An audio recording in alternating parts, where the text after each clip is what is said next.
Diane Barrett and Dora Herrera. We're here with the BE collection. Dora is being interviewed today. This is 6/2/2021. So thank you for coming. Oh, happy to be here, Diane. We are connected now with various archives, one at Cal State Dominguez Hills, and one with the June Mazer Lesbian Archives. Unfortunately, you're here, and I think you are inspirational. I know that from the things I've read about you, when I've heard about you. Thank you. And I said it's our responsibility. Yeah, I agree with that. And I didn't come out till after college to my parents. And where were you born? I was born in Merida, Yucatan, in the southeast of Mexico. Okay. And there, you know, the whole dream is the beautiful white wedding with thousands of guests, and right. Then not a white picket fence, because we have stone fences there, but you know, the whole white picket fence, the husband, 1.5 kids kind of thing. So when I told my mom, I told my sister first the night before, and she started crying, and she says, you know, it's just a hard life.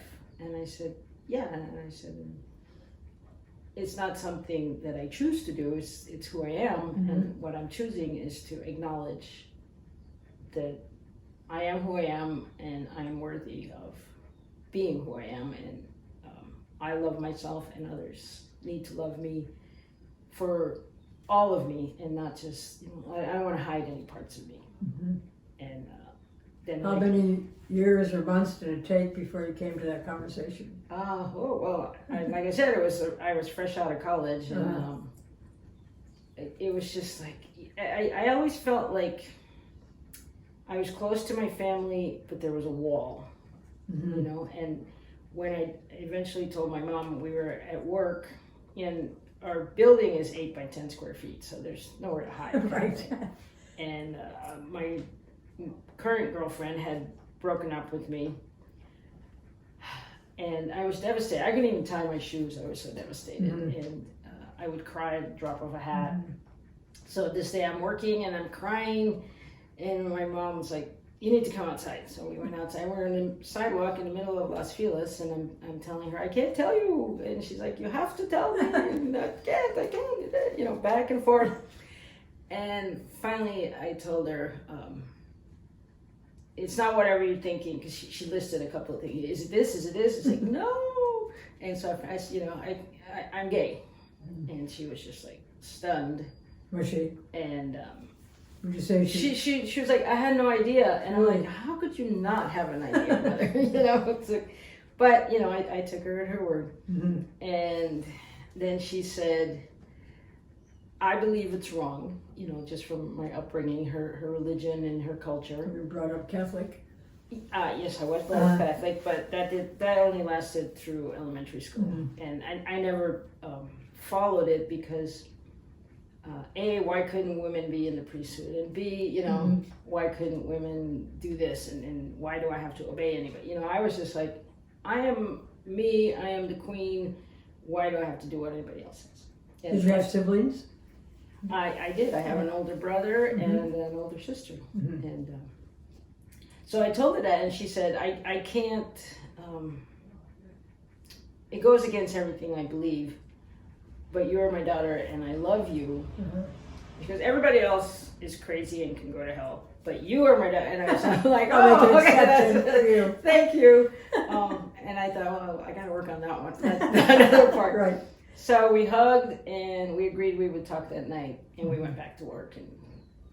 And then that night I had a conversation with her for like 5 or 6 hours. I said, I'm going to allow you to ask me whatever you want, and I will answer honestly and in depth, so that there's no... Was she aware of your relationship that had ended? Well, I told her that night, and she said, you know, I knew you were heartbroken, and I didn't know why. So, and then during that conversation, I suddenly realized that we were finally face to face, and, you know, heart wide open. Right. And it was the most beautiful feeling. I mean, I literally saw and heard the wall crumbling that was between my mother and I. And it was one of the most beautiful feelings I've had in my life. I had a similar experience. I was raised Catholic also. With my sister, we were going to midnight mass, and I decided that that would be the time I was going to tell her I was a lesbian. We didn't live, she lived on the East Coast, I lived on the West Coast. She could not have been more open. And it's such a, I mean, she said, I'm so glad you told me. I love you. I had hoped we would raise our children together, but I'm okay with that. I didn't have children at that time. Now we have a daughter, but she had 2 daughters. But it's wonderful to have that experience with someone that really means a lot to you, like your mom. Or... Especially when you feel like, you know you're going to let them down, you know you're going to break their heart, and you don't know if they're going to accept you. So it's a big step because by uttering one sentence, you could be losing everything you've known up till now. That's right. You know, you have like your whole family, your connections, your relatives, and so it's a big step. And I respect people that come out when they're young. I respect people that come out when they're 80. You know, everybody has their own timing. Well, as you start looking at the interviews, you'll see different people came out at different times. Some of them were quite elderly. Not old, you know, like old, but you know, 50. It's beautiful when you decide that you are perfect just the way you are. That's right. It's a relief. Yeah, it's great. Lets you do other things too. So how did you get to California then, from where you were born?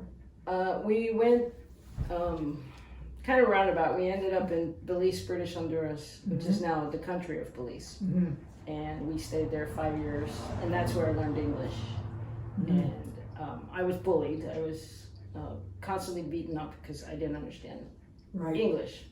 Then we moved. We were actually on our way to Canada, and we got here, and my mom decided this was cold enough. We came in August, and it was freezing cold compared to the Yucatan. Was it? Really? Yes. Wow. And we heard Canada was even colder, so we're like, okay, we're not going there.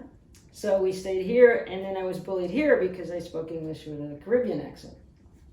This is So I was like, oh. One of the people I've interviewed, Michelle Victor, was from England and had the same problem coming because she had an English accent. Yeah, it's like they pick. Of all things to pick on somebody about. They just the bullies will pick on the one thing that's different. And I remember I was in grammar school and I was chased by a bunch of girls. I was in 6th grade at the time, and I finally said, I'm going to stop running. So I stopped and I turned around and I picked the biggest one. I said, I challenge you, not anybody else, just you. If you're woman enough, you know, we'll have a fight, and whoever wins, you know, we get this. And as if I win, you guys just leave me alone. And I don't know what I was thinking, but You had it. we had it, and You had it. and she we started fighting, and I just aimed for her nose. And at the time, I wasn't cognizant of the fact that It would bleed the so nose much. would bleed so much. Right. I was just, you know, throwing, and I hit her, and she bled. It got all over her shirt. She freaked out, and I won. And the next day, I went to. How old were you then? Huh? How old were you? I was 6th grade, so 12, 13. Not even that. 6th grade, more like 11 maybe. Yeah, so somewhere in there. And the next day I went to school, and they did leave me alone. They did? Yeah, and I was like shocked because I thought, oh great. And so then your parents came to Los Angeles? Yeah, well, we all came as a family. The whole family came. Yeah. And then I got an offer to go to Brown. I got scholarship. Did you? Great. And USC accepted me, but they wanted me to pay a full ride. And Brown said, come over here, we love you. And I'm like, okay. and plus I wanted to get as far away as possible. Did you have Because I felt like I wasn't going to grow up if I stayed home. Yeah, And, you know, there's a lot mom to would that. cook, mom would do my laundry. You know, all I would do was study, but I wouldn't know how to make my own relationships and set my own boundaries. And I didn't think of that at the time. All I knew was that I needed to get away, and 3,000 miles seemed like a nice distance. So what was your major then? I started out as a pharmacy major. You know, I got great grades in math and science in high school. And that lasted about half a semester.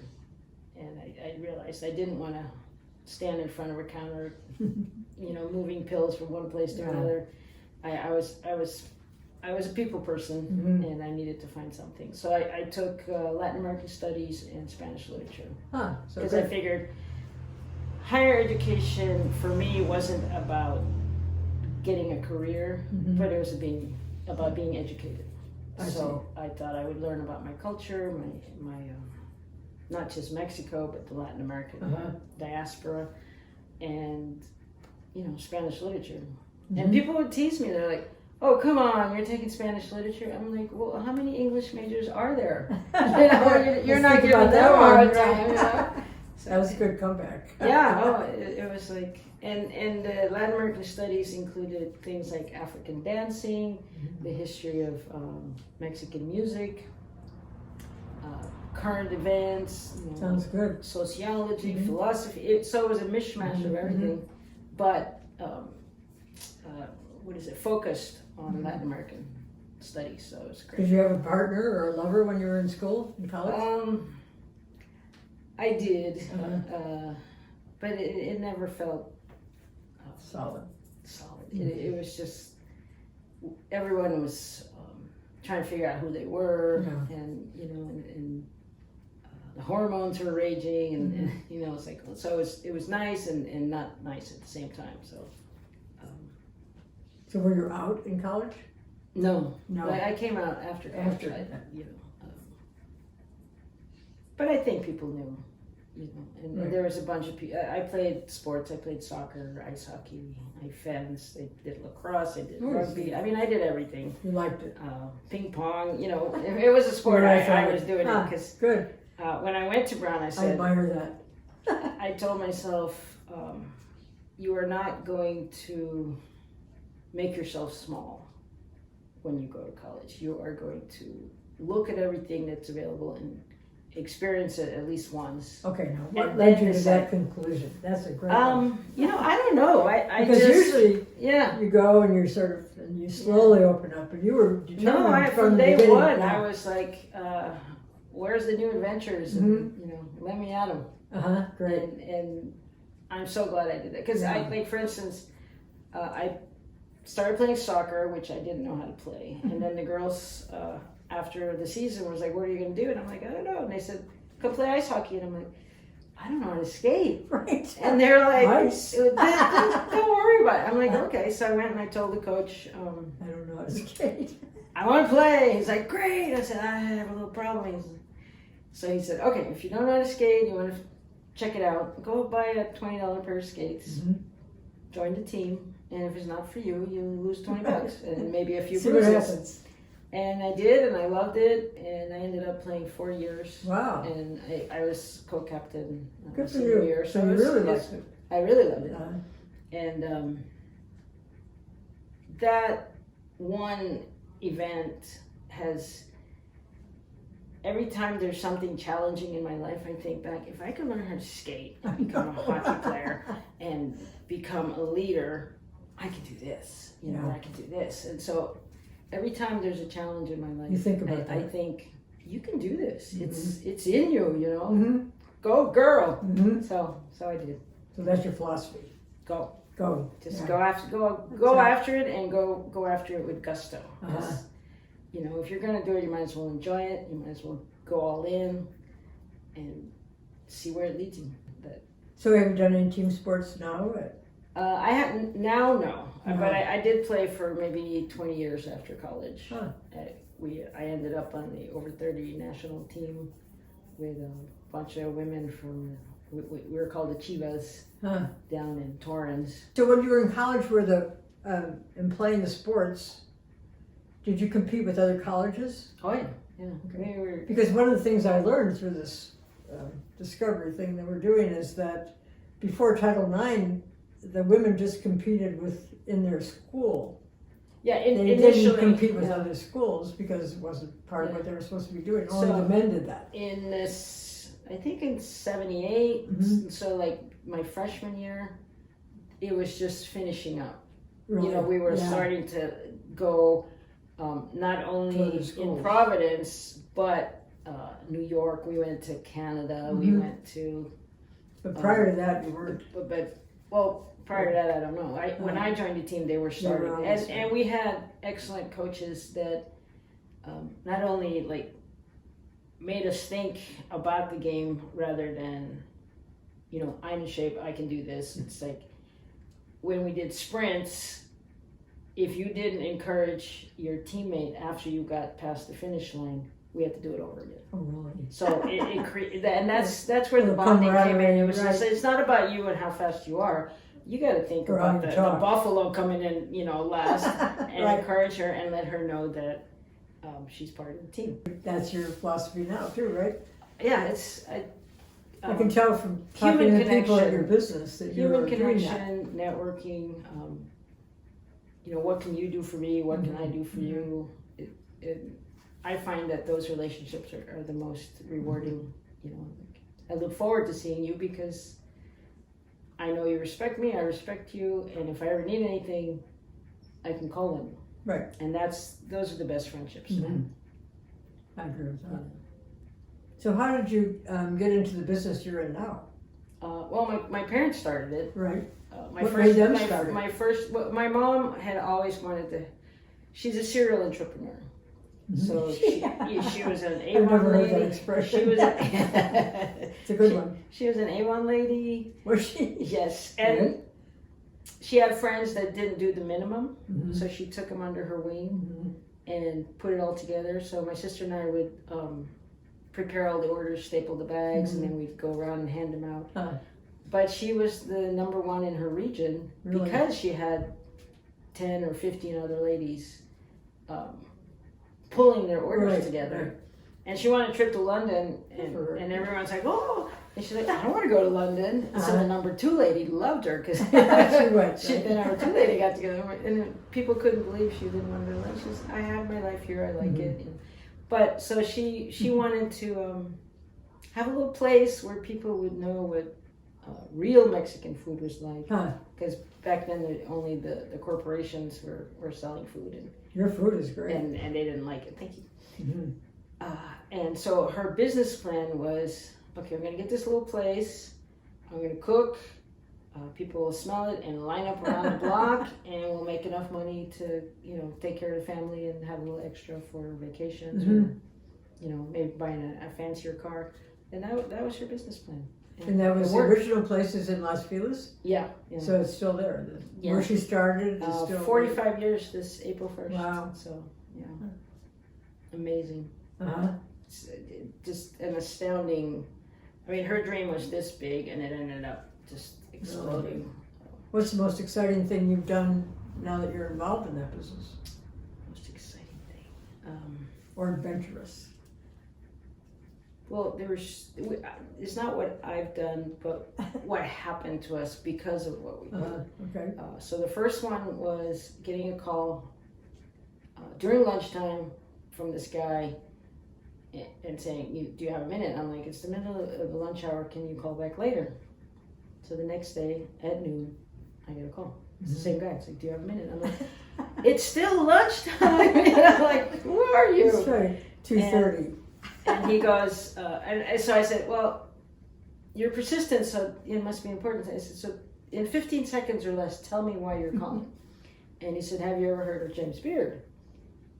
And I said, yeah, he's an American chef.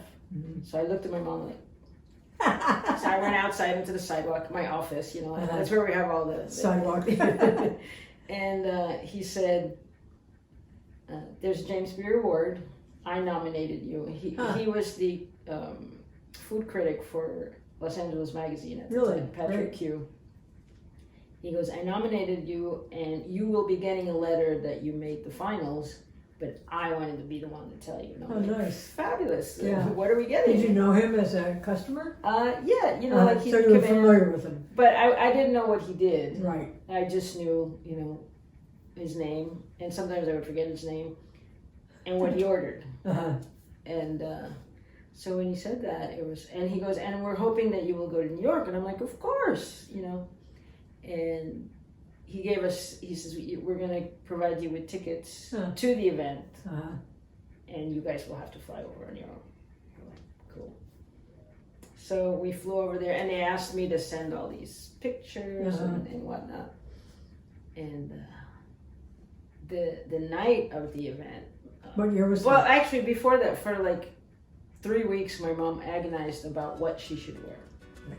And she asked me if she should wear her regional outfit from the Yucatan. And I said, yes, definitely. Right. Go the whole hog with the shawl, all the gold, you know, the crosses and everything, and the flowers in your hair, you know. What year was this? This was 2005. Mm-hmm.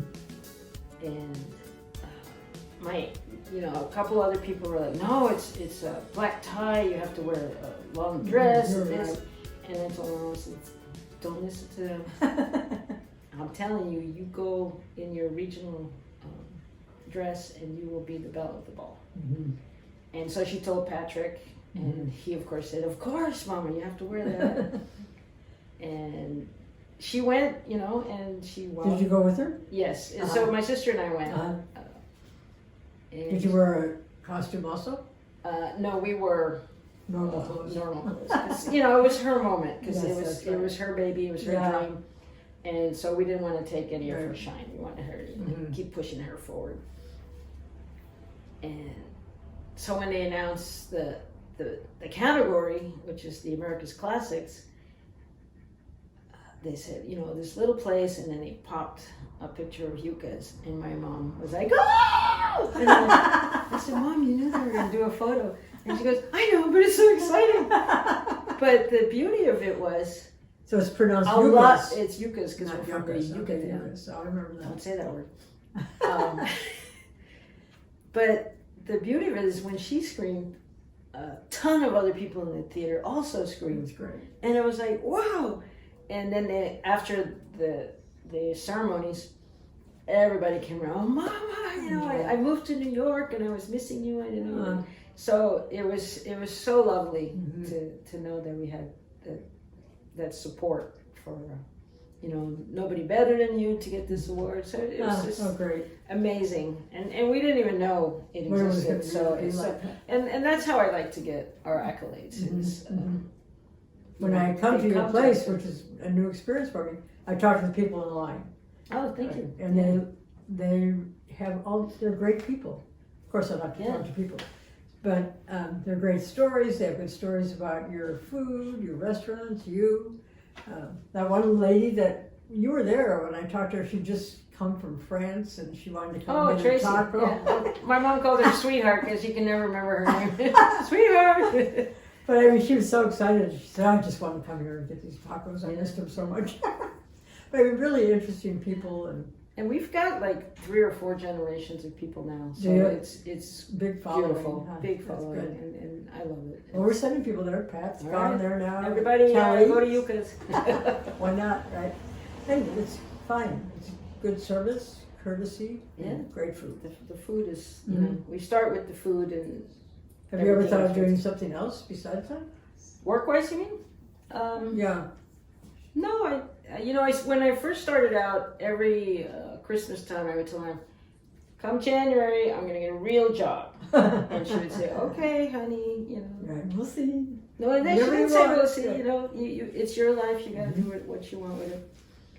And then I would stay. And then eventually I realized, I don't really want to go anywhere. Yeah. I enjoyed this, you know, I enjoy bringing people joy and getting to know them and creating a connection and just, you know, making their life and my life better. And I finally stopped saying, come January.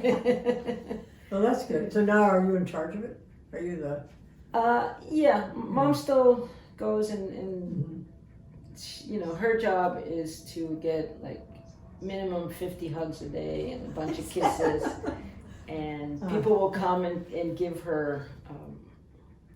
tell her stories or bring their babies or ask for her advice or, you know, or tell her jokes. Where's your father? Dad died in 2003, so before we got to James Spirit Award.